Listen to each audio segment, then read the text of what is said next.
आज इस श्रृंखला में हम लोग राहु को लेकर बात करेंगे।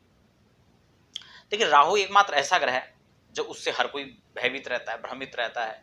शायद हम लोग समझ नहीं पाते हैं। हम लोग उसके नेगेटिव फैक्ट को ही देखते हैं और हम उसके सकारात्मक पहलू पर हम लोग विचार नहीं करते हैं कि राहु हमारे लिए कहाँ-कहाँ अच्छा हो सकता है, कहाँ-कहाँ हमें सपोर्ट कर सकता है। तो कुल मिलाकर आज ऑल ओवर मैं इसके 12 हाउसेस पर उसके स्थापित होने पर यानी राहु की प्लेसमेंट कुंडली पर कहाँ है और किस स्थिति में है और उसका क्या फल रहेगा अगर वो सकारात्मक परिणाम हमें नहीं मिल रहे हैं, अच्छे परिणाम हमें नहीं मिल रहे हैं, तो रेमेडी क्या हो सकती है, इस पर भी हम लोग चर्चा करेंगे। ठीक है, उपाय, तो उपाय भी आपको बताऊंगा। तो दर्शकों, आज हम बात कर लेते हैं राहु के क्रमशः। मान लो आपकी जन्म कुंडली के अंदर, क्योंकि राहु कहीं ना कहीं तो बैठा होगा, लेकिन मुझे आपकी कुंडली में पता नहीं कि राहु कहाँ बैठा हुआ है। तो आप अपनी कुंडली खुद खोलें या अपने बच्चों की कुंडली और उसमें देखें और उसका अनुसंधान करें कि वास्तव में राहु के किस भाव के स्थान पर बैठने का क्या फल रहेगा। स्टेप जरा आपको समझाने का स्टेप बाय स्टेप समझाने का प्रयास करूंगा। थोड़ा सा आप समय निकालें तो शायद बात समझ में आ सकती है। ठीक है ना। तो हम लोग क्योंकि पर्टिकुलर किसी कुंडली पर तो हम लोग नहीं यहाँ पर प्रोडिक्शन कर रहे हैं, तो हम काल पुरुष की कुंडली की गणना पर आधारित हम लोग चर्चा करेंगे। काल पुरुष की कुंडली का मतलब होता है कि मेष लग्न यानी फर्स्ट हाउस से लेकर के पहले घर में जो भी अंक लिखा होता है वहीं से हम लोग लग्न स्टार्ट करते हैं। खास बात ये होती है कि कोई भी लग्न हो, क्रमशः वहां से गिनती आगे बढ़ती है। कुंडली के अंदर 12 भाव होते हैं, 12 घर होते हैं। उसमें हम लोग मान लो कि हमने फर्स्ट हाउस के अंदर 2 लिख दिया, तो स्वाभाविक है कि अगले वाले भाव में, अगले हाउस में हम लोग 3 ही लिखेंगे, नियम है। तो आप समझ रहे होंगे कि इस प्रकार से कुंडली के सभी भावों में हम लोग जब चर्चा करेंगे, राहु अगर फर्स्ट हाउस में बैठता है तो यहाँ पर मंगल का घर माना जाता है। बड़े ध्यान से आप समझें, क्योंकि यहाँ पर क्या होगा, एक होगा और एक का जो लॉर्ड होता है वो मंगल होता है। एक का मतलब मेष राशि और मेष का स्वामी मंगल। मैं इसलिए थोड़ा सा समझा रहा हूँ कि हो सकता है कोई बिगनर इसको देख रहे हो तो उसको समझ ना आए, तो कैसे वो समझेगा। अगर हम थोड़ा सा विस्तार करेंगे तो शायद उसके लिए अच्छा रहेगा। तो मेष का स्वामी मंगल होगा और मंगल के घर में राहु बैठेगा, तो यहां अंगारक योग की स्थिति पैदा हो जाती है। जबकि मंगल के साथ नहीं बैठा है। वैसे युति का ये योग युति के आधार पर बनता है।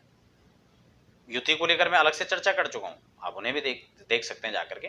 लेकिन राहु मंगल के घर में भी बैठेगा तो अंगारक योग तो नहीं बनेगा, लेकिन अंगारक योग की स्थितियां पैदा कराएगा। क्यों? क्योंकि मंगल का घर, मंगल के घर में वो वहां पर अपना एक अलग प्रभाव यहां पर दिखाएगा। फर्स्ट हाउस में बैठेगा तो हेल्थ इश्यूज यहां पर उत्पन्न करेगा। समझ रहे हैं?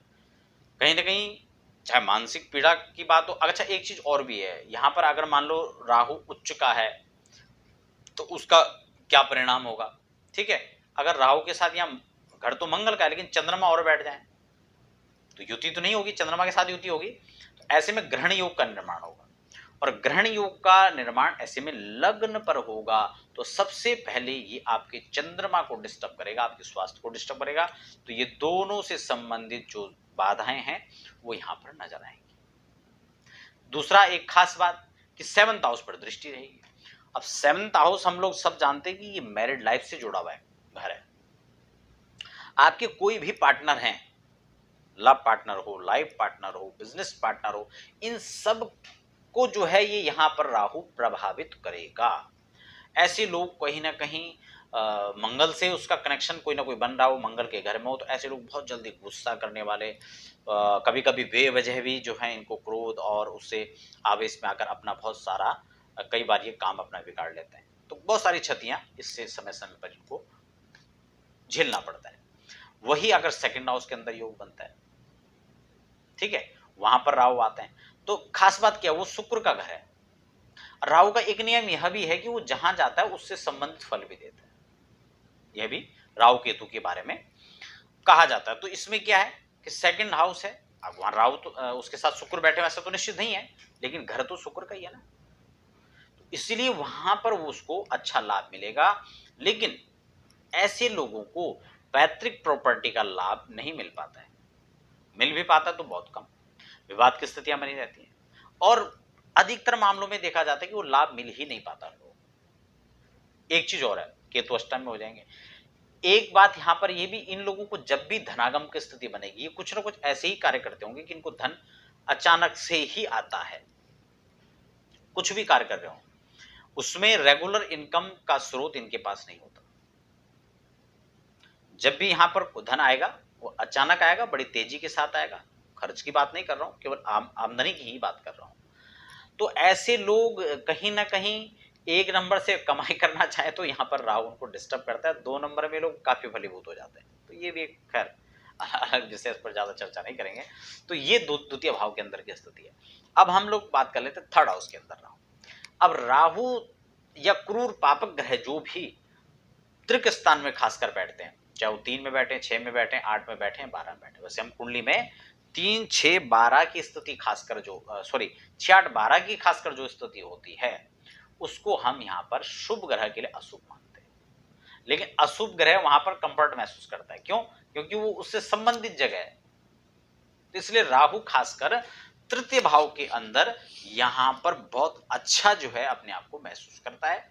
और स्वाभाविक है, कोई भी चीज अगर अपने आप को वहां पर सुरक्षित मान रहा है, अपने आप को वहां पर अच्छा समझ रहा है, तो निश्चित रूप से वहां पर वह जो भी उसका परिणाम होगा। अब राहु यहाँ पर अगर मान लो डिस्टर्ब है, खराब है, अच्छे नहीं है, तो उसके दुष्परिणाम भी प्राप्त हो सकते हैं, और अगर अच्छे हैं तो वहां पर शुभ परिणाम भी प्राप्त हो सकते हैं। तो अब आप समझ रहे होंगे बात को, ठीक है। तो तृतीय स्थान में पराक्रम बढ़ाएगा, राजनीति के लिए ये वाला राहु अच्छा माना जाता है। चतुर्थ भाव के अंदर मान लो राहु बैठ जाए तो यहाँ चंद्रमा का घर होगा, तो यहां भी कहीं ना कहीं मानसिक अशांति का शिकार ही करेगा। चंद्रमा के साथ साथ ये वहां शीतलता का एक नाटक तो करेगा, आवरण तो बनाएगा, लेकिन मखौटा पहन करके ही यहां पर ये काम करेगा। असलियत इसकी कुछ और ही होती है। और ये समय समय पर राहु का एक नियम है, एक नेचर है उसका, कि वो छुप करके बार, अचानक से बार, छल कपट, ये राहु के स्वभाव में आता है। तो इसलिए चतुर्थ भाव के अंदर ये कहीं ना कहीं सुखों को क्षय भी करेगा, और यहां पर बहुत ज्यादा शुभ ये नहीं माना जाएगा, ठीक है ना। उसके बाद पंचम भाव के अंदर हम बात मान लेते हैं। अब देखो, पंचम भाव के अंदर स्थिति होगी तो इसका एकादश भाव पर सीधा इसकी दृष्टि रहेगी। दृष्टि संबंध वैसे राहु और केतु का हम विचार करें तो 7वीं दृष्टि तो होती है, लेकिन 5वीं और 9वीं दृष्टि से भी राहु यहां पर देखता है।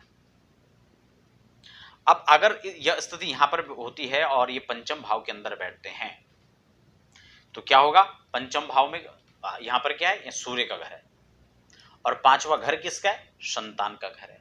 एजुकेशन का यहां से हम लोग विचार करते हैं, ठीक है। शिक्षा, अब शिक्षा इसका मुख्य बिंदु है, और शिक्षा यदि कहीं ना कहीं अगर शिक्षा में अवरोधता आई है तो आप ये समझ लें कि पूरा जीवन की दिशा और दशा बदल जाती है। इसलिए जो है मुख्य चीज क्या है? शिक्षा। तो पंचम भाव के अंदर कहीं ना कहीं शिक्षा को प्रभावित कर देगा, और एकादश से संबंध बनेगा तो कहीं ना कहीं यहां पर दृष्टिगत संबंध भी फाइनेंशियली, क्योंकि यहां पर देखो एक चीज और है, अगर विद्या प्रभावित होगी तो धन भी प्रभावित हो जाएगा। इसीलिए सबसे पहले विद्यार्जन पंचम भाव को प्रभावित करेगा, तो ऐसे लोग फिर उसका 11th हाउस भी प्रभावित हो जाता है। तो वो चीज अलग है। कुंडली के अंदर कुछ ऐसे भी योग होते हैं कि जो उससे दुष्परिणाम से बचा लेते हैं, या बहुत सारी चीजें, लेकिन सामान्यतः अगर राहु की स्पेशली हम लोग चर्चा करें तो उसका ये परिणाम यहाँ पर रहेगा। अब हम बात कर लेते हैं षष्ठम भाव यानी 6th हाउस के अंदर।